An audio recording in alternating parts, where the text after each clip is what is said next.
Hi hello ನಮಸ್ಕಾರ. ಜವಾರಿ ಊಟಕ್ಕೆ ಸ್ವಾಗತ ಸುಸ್ವಾಗತ. ನಾ ಇವತ್ತು ಮಾಡ್ತಾ ಇದ್ದೀನಿ ಮಾವಿನಕಾಯಿ ಉಪ್ಪಿನಕಾಯಿ. ಈಗ ಬ್ಯಾಸ್ಗೆ ದಿನ ಬಂತು ನೋಡ್ರಿ, ಹಸಿ ಮಾವಿನಕಾಯಿ ಬರಾಕತ್ತಾವ. ಹಾಗಾಗಿರೋದ್ರಿಂದ ಸ್ವಲ್ಪ ಸ್ವಲ್ಪ ಉಪ್ಪಿನಕಾಯಿ ಹಚ್ಕೊಂಡು ತಿಂದ್ರೆ ಭಾಳ ಟೇಸ್ಟ್ ಅನ್ನಿಸ್ತೈತತ್ತ. ಅದಕ್ಕೆ ನಾ ಈಗ ಉಪ್ಪಿನಕಾಯಿ ಮಾಡಕತ್ತೀನಿ ರೀ.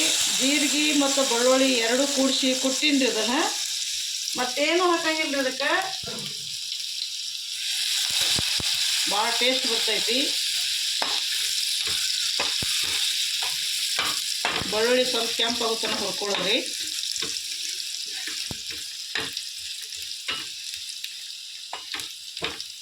ಇದಕ್ಕೊಂದು ಈಟ ಅರಿಶಿನ ಹಿಟ್ಟು ಹಾಕೋದ್ರಿ.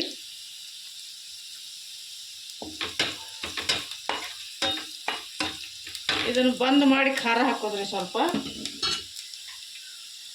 ಯಾಕಂದ್ರೆ ಖಾಟ ಹೇಳ್ತೈತಿ. ಅದು ಕೆಂಪೋತ್ಕೊಂಡ್ರದ್ದು ಬೇಡ ಅಂತೇಳಿ ಖಾರ ಹಾಕಿದ್ರೆ ಒಂದು ಸ್ವಲ್ಪ ಟೇಸ್ಟ್ ಬರ್ತೈತಿ.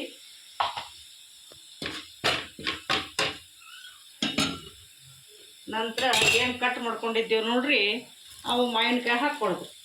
ನೀರು ಗೀರು ಏನು ಹಾಕಕ್ಕೆ ಹೋಗ್ಬೇಡ್ರಿ, ತಾನು ನೀರು ಬಿಡ್ತೈತೆ. ಅದಕ್ಕೆ ಭಾಳ ಹೊತ್ತು ಕುದಿಸ್ಕೊತ್ಕೊಂಡ್ರು ಹಂಗಿಲ್ಲ. ಬಂದ್ ಮಾಡಿ ಅದಕ್ಕೆ ಇದನ್ನು ಏನು ಮಾಡಿದ್ದೀನಪ್ಪ ಅಂತಂದ್ರೆ ತಿರುವಾಕತ್ತೀನಿ. ಟೇಸ್ಟ್ ಬರ್ತೈತೆ ಅಂತ ಹಸಿ ಮಾವಿನಕಾಯ್ತು.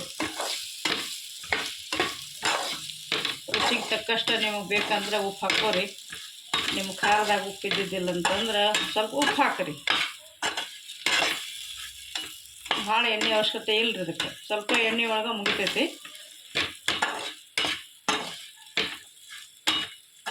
ಎಲ್ಲ ತರಕಾರಿ ಜೋಡಿ ಇದನ್ನು ಸೈಡ್ಗೆ ಇಟ್ಕೊಂಡು ತಿಂದರೆ ಊಟ ಜಾಸ್ತಿ ಹೋಗ್ತೈತಿ ನೋಡಿ.